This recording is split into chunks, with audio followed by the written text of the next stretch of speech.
The Los Angeles Lakers and the Cleveland Cavaliers have held discussions on a DeAndre Hunter for Dalton Knecht swap, and the Brooklyn Nets have also been mentioned as a third team that could possibly jump into this trade discussion and help facilitate salaries for certain players, and also maybe even move some players from their team as well. Before we hop into today's video, man, y'all be sure to drop a like and subscribe to the channel, guys. Thank you guys so much for watching today's video, and let's go ahead and hop into it. So let's go ahead and hop straight into the report from Brett Siegel, guys. Brett Siegel of ClutchPoints has been very active the last couple of days with different scoops about different teams. And he mentioned DeAndre Hunter as a potential trade target for the Lakers as well. Yesterday, he said that he's at the top of their list when it comes to the Lakers trade targets. And he also said that the Lakers continue to be linked to DeAndre Hunter. The Cavaliers have been in discussions with a couple other teams regarding him. League sources tell ClutchPoints. The Nets have come up as a third team to facilitate money. Hunter is likely to be traded ahead of the February 5th trade deadline. So let me show you guys the other. This is the other tweet as well, or the other message that he put out today as well. There are some within the Cavaliers organization who like the idea of adding Dalton Knecht in a buy low spot to get off Hunter's contract, yet discussions have been ongoing. The Lakers have expressed interest in Haywood Highsmith and Sharpe from the Brooklyn Nets. So before we hop into the stats on these guys and kind of talk about the fits and how things work contract wise, I want to mention that if the Lakers can somehow pull off a trade and get DeAndre Hunter and possibly a Sharpe in a 3-team trade with the Nets, and possibly even have like a throw-in situation with Haywood Highsmith, who's not really fitting the timeline for the Brooklyn Nets salary-wise, isn't making a lot of money, and he would just be kind of a throw-in for the deal that's involving Sharpe, who does his contract is not crazy either. That would be an absolute home run hit for the Los Angeles Lakers for this offseason. I mean, for this for the NBA trade deadline, because you probably would have to just give up expiring salaries and a guy that just has not worked out for you within like the last year. Dalton Knecht has not been good for the Lakers. He hasn't been able to knock down shots when he's got the opportunity, and he's not a good defender. He doesn't do the small things when it comes to setting good screens and getting open and playing defense and wanting to do the dirty work. He doesn't do anything right for your team. So it's probably best that you try to move off him and get back some rotation caliber guys that can help you immediately without you having to give up any of your core pieces. This Lakers team is not the best team in the league by any stretch, but being the 5th seed in the Western Conference with only playing with your 3 stars 7 total games this season so far. Hopefully Austin Reeves does come back today against the Washington Wizards, but the only time that you've been able to get any type of continuity with your stars was 7 games this season, and you're still the 5th seed in the Western Conference. You're still 10 games over 500. And if you're able to add valuable players like Haywood Highsmith, when he's healthy, he's a very good player. He's still young as well. I think he's only 29, so he's in the prime of his career. You'll have DeAndre Hunter, who is a starting caliber player, or he can come off your bench. He's a 6th man of the year candidate this year, even though he's not shooting the ball particularly well from the field and from the 3-point line this year. Hopefully a change of scenery will get kind of be that regression to the mean for him, because the last couple of seasons he's been lights out from the 3-point line. So let's go ahead and hop into the different players that we're talking about in today's video. We're going to talk about DeAndre Hunter first. Now, like I said, he's 6'7". Obviously, he's averaging 14 points a game this season so far. He was drafted by the Lakers back in 2019, but obviously that pick was involved in the Anthony Davis trade. So this season, he's played 42 games. He's shooting 42% from the field, which is okay.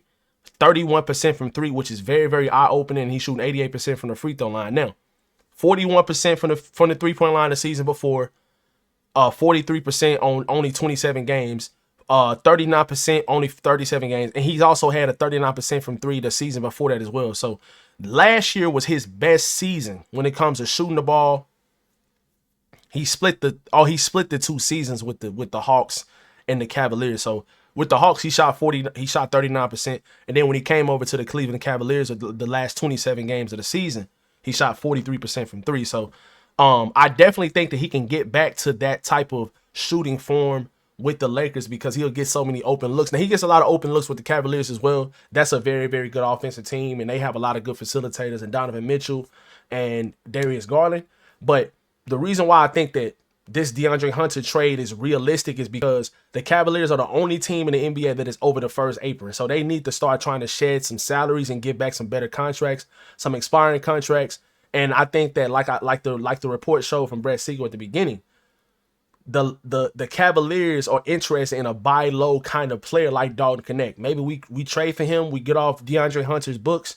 I mean, we get DeAndre Hunter's contract off our books, so we will be under the first apron possibly, or put ourselves in a better financial situation, and we can possibly get a player that can work out for our team. And it didn't work out with the Lakers. Maybe Dalton will play more motivated. Maybe Dalton will play for the Cavaliers. He'll start knocking down some shots. Maybe it's too much pressure playing with the Lakers and stuff like that. So, you know, maybe they feel like that is better for their franchise. And then you have the Brooklyn Nets that could possibly jump in and be a team that wants to facilitate some salaries as well, because they kind of in a bad situation salary-wise. They're in a rebuild. They're not trying to win right now. So they might be a team that tries to hop in as well and facilitate some salaries. And the Lakers could possibly get back a guy like Sharpe, who is not putting up starting caliber center numbers or anything like that. But I do think in the right situation, I think Sharpe with this team could definitely be a starting caliber center. If you were to trade DeAndre Ayton in a separate trade, I think Sharpe could be your starter.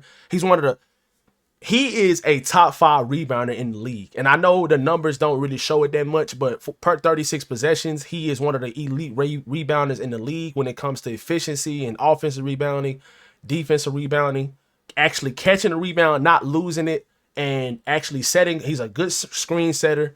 And he's very, very strong. He finishes well around the rim, and he's not the most athletic guy like a Jackson Hayes or anything like that. But we've seen the connection between DeAndre Ayton and Luka and LeBron and all these guys. When he's actually playing hard, he's looked like a pretty above average center. So Sharpe is one of those guys that has a high motor, and he would be a very good fit on his team. He's only 24 years old as well, so he's going to continue to get better and better. And he's one of those guys that I really like a lot because of the ability to get better over the next couple seasons. Like I said, he's only 24. Now, he is 6'10", but he's 265. He's one of the stronger players in the league. And this season, he's averaging 6 rebounds a game this season and 8 points a game this season off the bench for the Brooklyn Nets. But the main thing with Sharpe is he is going to play extremely hard and do all of the small things for your team that helps you win games. And that's the thing that we need the most with this team.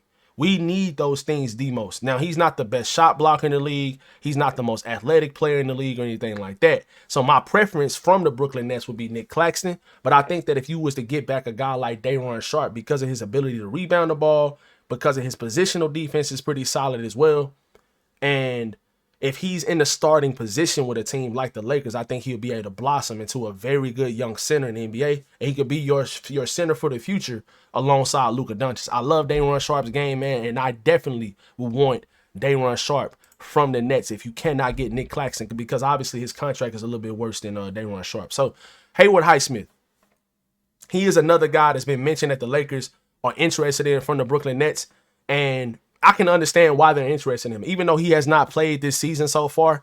I said this in a previous video, and I think this is true.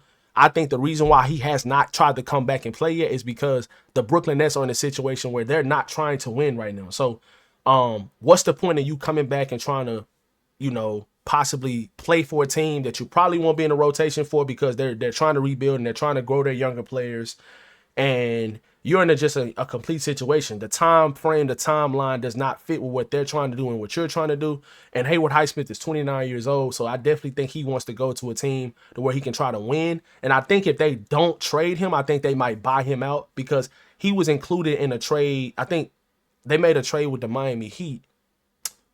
What players was involved in the trade? I think it was a 3-team deal. I think it was the Norman Powell trade. I can't remember what trade it was. Y'all let me know in the comment section below. But obviously he came from the Miami Heat, and I think he was a throw-in type of player in that situation. So where I don't think he really wants to be with the Nets, and I don't really know if they want him to be there. He's one of those players that he needs to be on one of these contending type of teams, and he really could propel those guys to win. So he is a very good three-point shooter. We've seen him over the last couple seasons with the Miami Heat. When they've made their deep playoff runs, he's been a starter on their team, and he shot 40% from 3, in 2024, and he shot 38% from three last season, and he's playing a lot of games too. So that's why I'm saying, like, the injury thing for this season is not really bothering me that much because he's played a lot of games the last couple of seasons with the Miami Heat. 66 games and 74 games, that's a ton of games, and he played a lot of he started half of those games last season.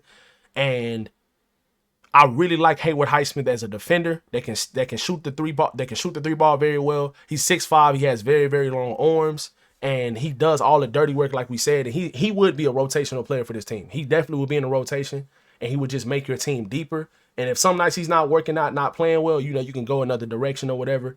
But he's definitely there, and he's definitely valuable to your team when it comes to having another 3 and D wing. So, I would love to know what you guys think about this in the comment section below, guys. I do think this is a realistic scenario for the Lakers. I think that they definitely can try to get DeAndre Hunter. And DeAndre Hunter has, like, been in so many rumors and different scoops from different reporters over the last couple of weeks. I don't think he wants to be in Cleveland. I don't think the Cavaliers want his salary on their books. I don't think Clutch Sports wants him to be in Cleveland anymore either. So him coming up in all these different conversations and trade talks and things of that nature is making a lot of sense. And I think the Cavaliers would be interested in a guy like Dalton Knecht because he's a buy low player. His contract isn't high, and if he hits for you, it's a hit for the Lakers and it's a hit for the Cavaliers. So I definitely can see something like this working out. But obviously, if you were to trade DeAndre Hunter for Dalton Knecht, obviously it would have to be another multiple or another salary included because DeAndre Hunter makes more money than Dalton Knecht. So that's why I think the Nets can come into play and possibly trade some salaries from their team over to the Lakers or over to the Cavaliers, and it could be a 3-team deal. So we'll see what happens. But I would love to know what you guys think about the possibility of getting 3 rotational players back for some of the expiring contracts on our team. I think that would be a home run hit for the trade deadline for us as a smaller move or even as the main move. I think that would be a very good move for our team, bringing over multiple good players and getting rid of guys that are just not good and just holding up salary on your books. Let me know how you guys feel about this in the comment section below, man. Thank you guys for watching today's video. If y'all enjoyed, y'all be sure to drop a like and subscribe to the channel. Let me know all you guys' comments and thoughts in the comment section below. I'll catch you guys in the next one. Peace.